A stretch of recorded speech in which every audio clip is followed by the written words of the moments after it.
Hi guys, James at RampantLionReviews again for you today with another beer review. For this one we are going to stick to Sweden, and we're also going to stick to my home county of Skåne here in the very south of the country, and we're going to go back to one of my local breweries that you've seen me review numerous things from before, and we've got a beer today that I think will be very interesting, at least for me, because this one takes me back to where my whole love of beer began really actually. So for this one then we are going to go to Eslöv, which is a little bit to the north of me here in Lund. And we're having a taste of yet another beer from Remmarlöv Gårdsbryggeri, or the Remmarlöv Farm Brewery, if you want to translate it into English. This beer is simply called Rauch, which means smoke in German, and it is a Helles beer, a 5% Helles beer, a light lager, but obviously it has a little bit of smoked malt in it, and the smoked malts in this one do actually come from Bamberg. So yeah, really curious to see how this one turns out. Now if you've watched the channel for some length of time, you might know that my whole love of beer began with the Bamberg Rauch beers. My flatmate that I lived with in Aberdeen, my first year of university in Scotland, he was from North Rhine-Westphalia, and he took me to a bar in Aberdeen and we tasted Schlenkerla, and that was the first time I found a beer that I really liked. And this is a really kind of unusual route into the whole beer thing, because a lot of people I know don't like smoked beer at all, but for me I really love it, and I think it's part of this whole thing. You know, I think I've spoken to other Scottish beer lovers and things like that, and it's the whole kind of Scottish, I guess it's maybe part of the Scottish kind of sweet tooth sort of thing. The Scotch ales, of course, are very kind of big and malty. Whiskey, of course, is the other thing there. So the smoked beers really were just something that kind of struck a chord with me. I wasn't even really into beer or drinking at all at the time that I tried Schlenkerla, and it was just something that really stuck with me. I always loved really strong flavours, and Schlenkerla was just, an absolute beast of a beer at the time. So yeah, whenever I come across a smoked beer now, I have to buy it and I have to review it for you guys here on the channel. So I absolutely love smoked beers. So any suggestions you have of smoked beers, please do put them in the comments section below. But very cool to see one of my local breweries having a go at one of these, and I hope that it turns out very nicely actually. Remmarlöv have been doing some very nice lager beers recently. I've had the Akoya was the last one that I reviewed from these guys, which had a new variety of German hop in it. There was the Melix before that, and I think I had another one as well, if memory serves me correctly. But they have been releasing a few lagers over the last little while, which has been really quite nice actually. But a very good brewery, this one. Probably one of the best beers I've had from these guys recently was the Neblina, which is their session IPA. But they're releasing a good mix of things. They're releasing 8% double New England IPAs and stuff. They're releasing a good few lagers and things these days too. I've not had an Imperial Stout from these guys, come to think of it. I would like to see what these guys would do if it came to something like that. I've had their Milk Stout before, but never an Imperial Stout, so something for these guys to have a go at, I think. But yeah, very curious to see what their Rauch Helles beer is like, and I hope that you guys enjoy my take on this one as well. So yeah, as always with my reviews then, I'll tell you a little bit about the brewery before we taste the beer. If you want to get straight to the tasting, just fast forward. All the usual links are in the description below. That's the brewery website, the link to my other reviews that I've done from Remmarlöv Gårdsbryggeri before. You will definitely see more from these guys in the near future. There's all the usual social media down there as well. If you want to see more reviews, do please consider subscribing to the channel. The whole channel, of course, has a geography-based tagging system, so you can go into the home page and search for beer based on country, city, state, county, province, prefecture, whatever it is you're interested in. Do check out the playlist of beers from different countries. There is one there for all the Swedish beers that I've reviewed for you. That's constantly being added to, and as always, please do get in touch and let me know some of the other beers and breweries that you guys would like to see me review. It's always great to hear from you guys that are watching the videos, and the support that you show the channel is hugely appreciated. So anyway, to tell you a little bit about Remmarlöv Gårdsbryggeri then, on to my brewery notes. So as I've mentioned to you already, Remmarlöv Gårdsbryggeri, as the name would suggest, are based on a farm in Eslöv, which is just to the north of Lund. Gård, of course, in Swedish, Danish, Norwegian, translates to farm in English. But they've been brewing here since the autumn of 2014, and then in January of 2015 they started selling their beers through Systembolaget. So the owner of this company and the founder is Håkan Nilsson, and together with his wife Michelle they started their plan for a brewery a couple of years back, and the brewery is located on his family farm. Apparently Håkan is the 5th generation of his family to farm the countryside here in Skåne, but when they started the brewery the old barn was renovated and a brew house of 1500 litres was installed. They hired Hampus Olofsson as the brewer in August of 2014. He had previously worked worked for Malmö Brewing Company, and he's still with them actually. Over the last few years they've been gradually expanded the capacity of the brewery, and they now have a 3,000 litre brew kit, and they invested in a lot of new fermentation tanks in 2018, and apparently this takes the brewery capacity up to a possible 800,000 litres of beer per year. In 2019 they also opened up their summer pub, which was opening every Wednesday. I'm not sure if it has been running this year because of the whole COVID-19 situations and things, and they were planning to expand the brewery further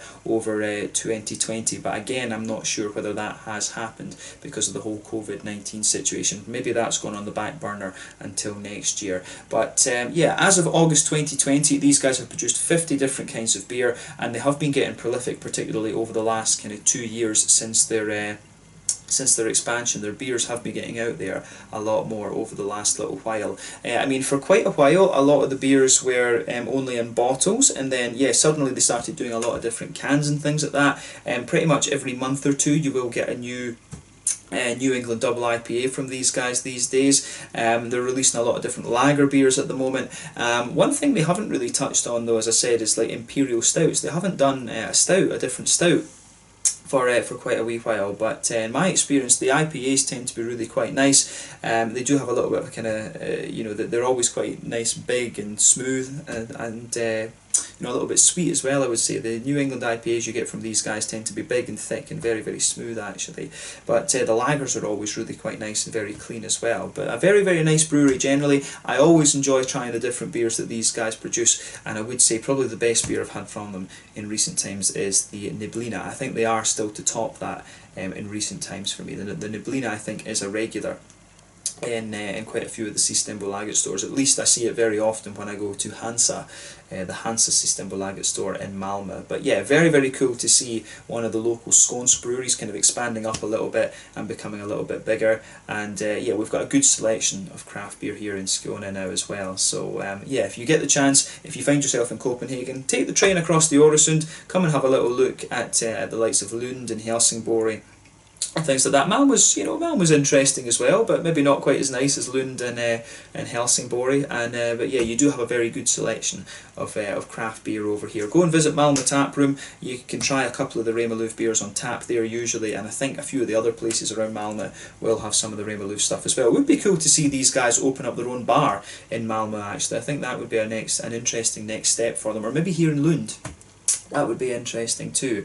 But yeah, a very, very nice brewery this one. I do want to get Hampus and Håkan on the channel at some point for a Meet the Brewery thing. That would be a really, really nice thing to do. So I might write to them quite soon and see if that is possible actually. But yeah, that's all I can really tell you about Remmarlöv Gårdsbryggeri for the moment. If you want to learn more, of course, you can check out the brewery website. You can follow them on Facebook and Instagram to keep up to date with all the latest goings on, and you can check out the Rate Beer, Untappd and Beer Advocate pages to learn more about all the different beers that these guys have done. So yeah, let's have a look at this one then and see how we get on. So I'll just let you have a little look at the artwork of this beer before we open it up. You can see it is quite typical compared to the other beers that we've had from Remmarlöv in recent times. The Akoya was very similar to this. It says on the side here, this beer is brewed with smoked malt from Bamberg in Germany.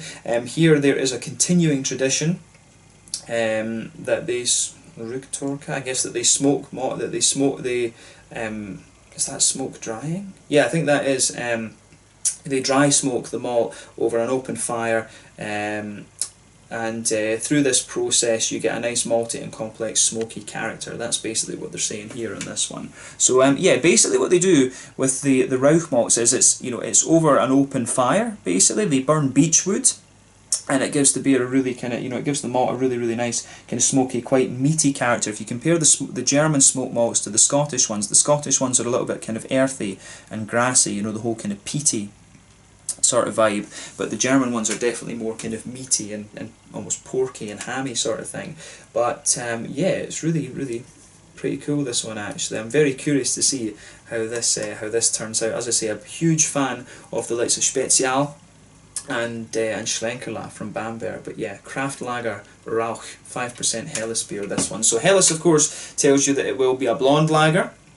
You have Helles, Dunkel, Schwarzbier and Doppelbock in the German lager category. In the Czech Republic you have Svetli, which is the blonde, Letzak is the amber, Cherny is the kind of mahogany brown one, and then you have the Tmavi, which is the black lager, and you have the Vienna lagers, of course, in Austria as well. I guess the Czech Svetli, no sorry, the Czech Letzak is the equivalent of the Vienna lagers, but you don't see too many Vienna lagers these days. I had a very good one though from Remmarlöv Brewery recently, the Cutthroat Lager. Try that one if you're interested in Vienna lagers. Lovely, lovely beer.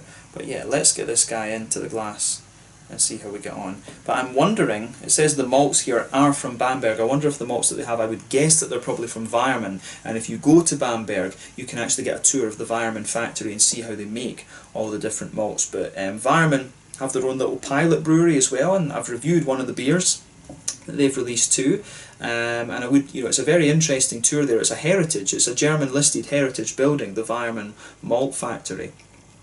So yeah, I would recommend that you do that there. But Weirmann, they've got a whole host of different malts that are trademarked as well, Carafa and things like that. So yeah, go to Bamberg, try the 9 different breweries that are there, and see what you think of it.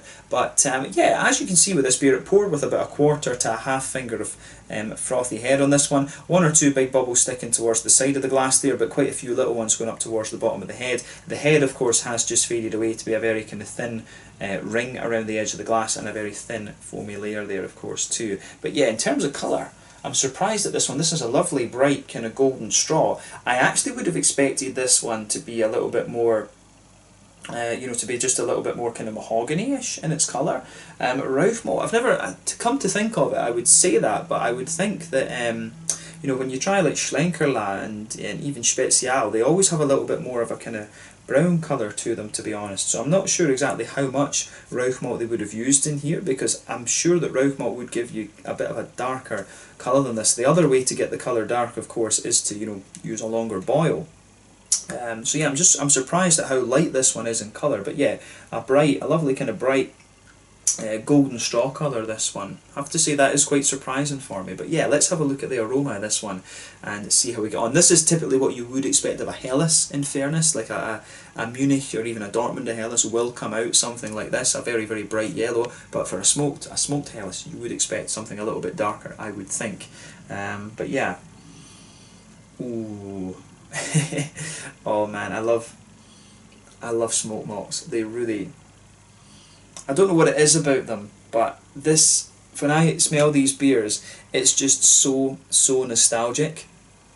I love the smell of the Bamberg Rauch malts. It's one of the things. If my German, when I finished studying in Heidelberg in Germany, I went over there, I wrote my master thesis in chemistry there. If my German had been good enough, I actually probably would have stayed in Germany, and who knows, it would have been, the channel might have been more focused on German beer than Scandinavian beer. You never know, life takes you in strange directions.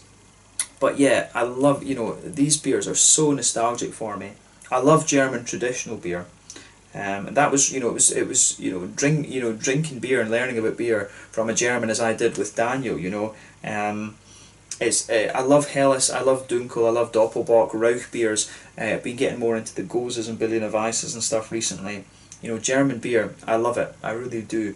And I love trying, German style beers from other countries as well. But smoked beers for me, they've always just got a special place in my heart, along with the Scotch ales and things too. I love smoked beers. But yeah, this one has a lovely aroma to it. The smoke malt dominates it. You do get a bit of a kind of brown bready base to it. You can smell the kind of the beech woody characters there. You do get oak smoked malts as well, and they come across as a little bit more kind of smooth and slightly vanilla like in their smoky character. But you get that lovely kind of brown bready quality. You get a bit of the kind of bright. You get a little bit of a kind of.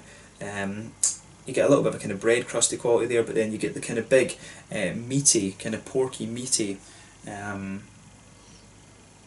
big sort of porky, meaty smoothness to the beer. It's really, really nice. There's a few nutty elements to the beer as well. Yeah, there is a good few nutty elements to this beer, and it is very, very nice in that regard. Actually, I love the way that that the aroma of this one goes together. I think it's lovely. But yeah, on the hoppy side of things, there's a bit of that kind of typical smooth, earthy German noble quality. You've got a wee bit of a floral character to it, and some lighter grassy things. It will be, you know, typical Hallertau or Tittnanger hops that are in this one. They might have used, you know, Hercules or Peril, something that's got a slightly higher alpha acid to it, but I mean, I'm not sure if I would think it would be the traditional Hallertaus and Tittnangers that they would use in this one, Hallertau Mittelfrüh or something like that. But yeah, you do get a nice little bit of light grassiness out of it as well. You can pick out one or two little apple and peary esters to the beer, but you do have a good little bit of that kind of slightly grassy zestiness on the front of the nose too. But other than the Rauch malts in this one, you can smell a little bit of a kind of white bready character. There's a wee touch of herbal note to this beer as well. But yeah, I do like how this. I do like how all of this goes together. I mean, it's a really nice. The aroma of this one for me is very, very nostalgic, but it smells like it's going to be quite a light, easy drinking one. This, so I'm very, very curious to see how it actually tastes. So let's do that then. This one is the Rauch 5% Helles beer with Bamberg smoked malts in it from Remmarlöv Gårdsbryggeri just outside of Eslöv here in Skåne in the very south of Sweden. Let's get stuck in. Slanche, skål.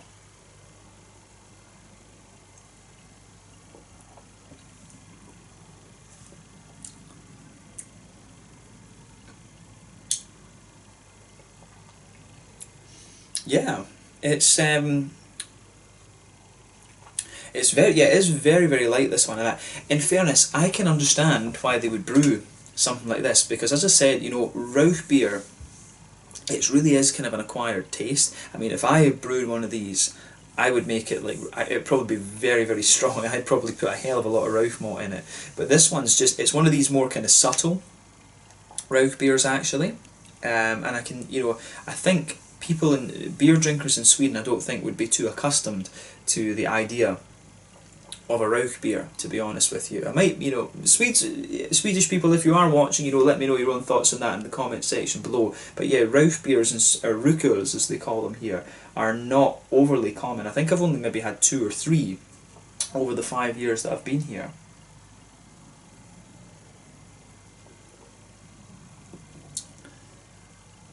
So yeah, that is really, really nice.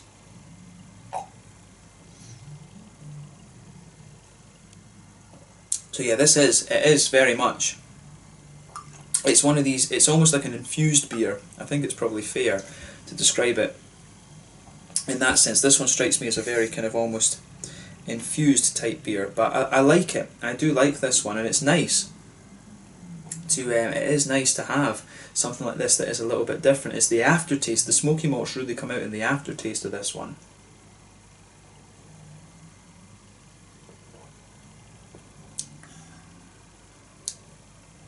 So yeah, I really like how that goes together. But yeah, let's try and break down the flavour of this one then and see how we get on. So straight away with this beer, you do get a nice little bit of a smooth kind of white bready quality. That blankets the middle of your tongue. Towards the back third of the palate, you can feel there are a few more kind of grainy elements to it. It does get a little bit kind of drier on that back third of the tongue as well. But then as you move further forward into the middle of the palate, it does get a wee bit more. It does get just a little bit kind of crisper, if you like, and then towards that front third of your palate, there's a little bit more sweetness to it. You can pick out a little bit of a kind of McVitie's digestive biscuity kind of quality in there as well. It's almost like you've got a little island in the middle of your tongue where it's a nice kind of oily, grainy, digestive biscuity sort of thing. And that works. I do think that works very, very well with this one. But yeah, the thing you'll notice with the malt base is the kind of breadiness that this beer has. The further that you go into the aftertaste, the smokiness really comes out as a subtlety in the aftertaste. It's very kind of bready. At the same time, it's quite towards the middle of the palate. That's when you start getting the kind of meaty, the kind of porky, meaty notes out of this one. If you go to the very centre of your palate and then just move a little bit further forward, it's a little bit more kind of nutty, if you like. And then if you go to the front corners of your palate, then move just diagonally back, that's when you start to get the kind of woody flavours out of this one as well. So yeah, I think the Rauch malts, they kind of come out as at the very base of that middle third of your palate. I think that's where a lot of the kind of Rauchy flavours are coming out in this one.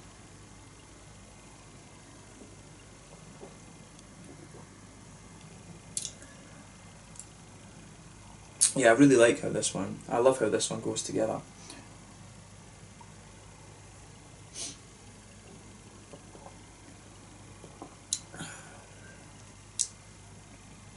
Yeah, the aroma here, the flavour here, sorry, is really, really nicely done. So I like this one. I mean, it is definitely more of a kind of subtle thing. It's not as big and bold as the likes of Schlenkerla or even Spezial. It's not as kind of big and massive as that. It is a really kind of very subtly done beer, but you will notice that smokiness comes out there the further that you go into the aftertaste. This would be a good beer, you know, to eat with a steak and some salt and pepper sauce or something like that.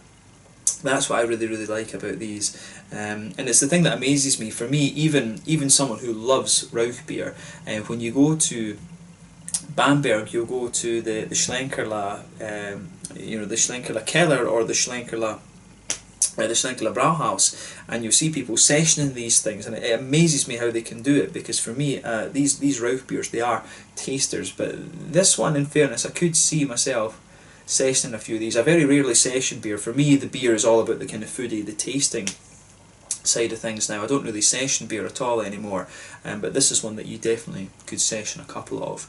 But yeah, on the hoppy side of things then, in the back corners of the palate, there's a little bit of that kind of smooth earthiness that I was talking about, that German noble earthiness. As you move further forward along the side of the palate there, it gets a little bit herbal. Then on the front corners of the palate, it becomes a little bit more kind of floral and aromatic, and then around the very front curve of the tongue, it's a little bit lighter and more grassy, I would say.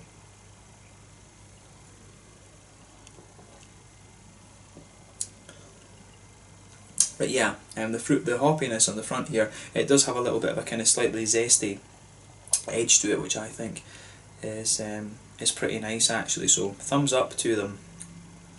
Thumbs up to them in that regard. I think this one is nicely done in that sense. So yeah, I do like this one. But yeah, on the fruity side of things, behind the front curve of the palate, that's where you get that nice kind of oily bubble where the juicy fruity esters push their way out of the beer. This one, it's quite simple in that sense. There's a few appley, sort of peary esters to this one, and on the very tip of your tongue it's got that kind of more grassy, zesty sort of thing there too. So yeah, kind of everything you would expect from a Rauch Helles beer, if you like. Yeah, thumbs up from me on this one. I do like how this all pieces together. In terms of the mouthfeel, I'd say that this is a fairly light-bodied beer, kind of pushing the top end of light-bodied actually. The carbonation is very smooth. It does have an element of oiliness to it. In terms of IBUs, I think we're only talking about, you know, 20 at the absolute maximum with this. The malt base, like I say, is very, very smooth. It does dry out a little bit the further you go into the aftertaste. That's when you start to get more of the smoky flavours out of it. It does have a wee touch of juicy fruit, but it's got a little tiny bit of zest on the front part of the palate as well. But yeah, a really, really interesting one. This definitely one of the most sessionable Rauch beers that I've come across. It is more of a Helles definitely than it is a Rauch beer. But in fairness, you know, the Merz, the ones that you get from Schlenkerla, the Merzen, it is, you know, that's basically just a kind of malty lager, to be honest. The Merzen is just more of a kind of caramelly, biscuity sort of malty lager. So you know, the Rauch beers generally, they are, technically speaking, they are lager beers. You do get the Weizen, of course, from from Schlenkerla as well. But yeah, they've got the Merzen, the Kreuzen, the Doppelbock, and the Urbock as well, actually. And the Urbock, I think, is not a lager. That's a bit different, and that's a bit kind of thicker and more bold as well. But yeah, this one is definitely one of the more drinkable smoke beers that you're going to come across. So if you are looking to try and get into the style, this is one that I think I would recommend. I'm not sure if this will be a one-off brew from Remmarlöv, but I think they've done quite a nice job here. This is a good barbecue beer. The Swedes love barbecue. They love barbecue and grilling and stuff like this. This is a good kind of grill beer in my mind. So bear that in mind if you want to try it. I think it's really nice for that kind of occasion. So I'm going to go and cook some little sausages and stuff now, and then enjoy the rest of this beer with those. So yeah, let's leave it at that for this one. Once again, thank you for watching my beer reviews. Until the next time, please like, subscribe, share, all the usual YouTube stuff. Let me know your own thoughts on this beer in the comment section below. Let me know what your favourite beers are. This one's been really, really interesting to review, and hopefully we can try a few more Swedish Rauch beers at some point soon. Thank you again for watching. Check out my social media, check out Remmarlöv Gårdsbryggeri, and I will catch you guys later. Slàinte, skål, cheers.